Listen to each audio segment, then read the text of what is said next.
የፊታችን እሁድ በኢትዮጵያ ሰዓት አቆጣጠር 12 ሰዓት ላይ የየስ ኢትዮጵያ ቴሌግራም ግሩፕ ላይ እንገናኛለን። አንደኛው ይሄ ነው። ስለ ሜንተሪንግ ነው የምንነጋገረው። የየስ ኢትዮጵያ ቴሌግራም ግሩፕ እሁድ ቀን 12 ሰዓት ላይ እንዳትቀሩ፣ ሜንተሮችም ወጣቶችም እንዳትቀሩ። አንዱ እሱ ነው። ሁለተኛ ምርጫውን በተመለከተ ሊንክዲን ላይ እኔ የራሴን ፖለቲካ ድርጅት ይዤ እየመጣሁ ነው ያለሁት። ያውም የየስ ኢትዮጵያ ፖለቲካ ግሩፕ ይባላል።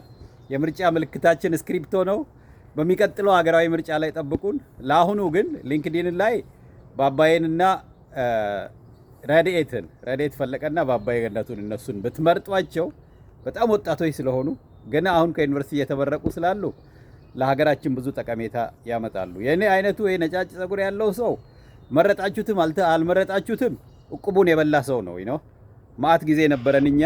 አሁን እኛ ያን ያህል በብዙ ድምጽ በማግኘት ኦር ዋትኤቨር የተለየ ሞቲቬትድ ላንሆን እንችላለን። ነገር ግን ወጣቶች አሉ፣ የባባይ አይነቶቹ አሉ፣ የረድኤት ፈለቀ አይነት እንደዚሁም ደግሞ ሊንክዲን አዋርድ ኢትዮጵያን የሚያስተባብሩ ወጣቶች ከኋላ ያሉት ምንም አልደገፍናቸውም። እነሱ አሁን ሁላችንም ምረጡን የሚለው ላይ ነው ያለነው። ግን ይህን ስራ የሚያስተባብሩት እንደማን ናቸው? ምን ይሰራሉ? ምን ድጋፍ ይፈልጋሉ? እንዴት በገንዘብና በሀሳብ እናግዛቸው ብለን አልተወያየንም። ሁላችንም ሽልማቱን እያሰብን ነው ያለነው። ማን ነው የሚሸልመን? ከየት ነው የሚያመጡት? ምንድን ነው የሚሸልሙት? ትንሽ እናግዛቸው የሚል ሀሳብም አለኝ። 12 ሰዓት ላይ እሁድ ቀን እንዳትቀሩ። ሜንተሮች በወር አንድ ቀን ነው የምንጠይቃቸው። አደራ እባካችሁ ተገኙና ልምዳችሁን ሼር አድርጉ። አዳዲስ ሜንቲና ሜንተር ማቺንግ እናደርጋለን። እንደዚህም ደግሞ የበለጠ ግንዛቤ እንዲኖር ለሜንተሪንግ ሰርቪስ ኢትዮጵያ ውስጥ በጣም የተለመደ ስላልሆነ ለዛ ነው እኔ እዛ ላይ እየተወዳደርኩ ያለሁት። እንድታውቁት በደንብ ስለ ሜንተሪንግ እንዲገባን ስለምፈልግ ነው። ብዙዎቻችን አንረዳው ምን እንደሆነ እና ከኔው ጭምር ማለት ነው። እና የበለጠ መስራት አለብን፣ እዛ ጋር መማር አለብን። በተረፈ ለኢትዮጵያ ወጣቶች ያለኝ መልእክት ምንድነው? ተለቅ አድርጎ ማሰብ ያስፈልጋል። ብዙ አይቻለሁ እኔ ትንንሽ ነገር በጣም አለ አይደል? በቃ የአንድ አመት ወይም የሳምንቷን ብቻ እያሰቡ መኖርም ይቻላል። ነገር ግን አሁን የተማርኩት ነገር ምንድነው? ተለቅ ያለ ነገር ማሰብና እዛ ላይ መስራት።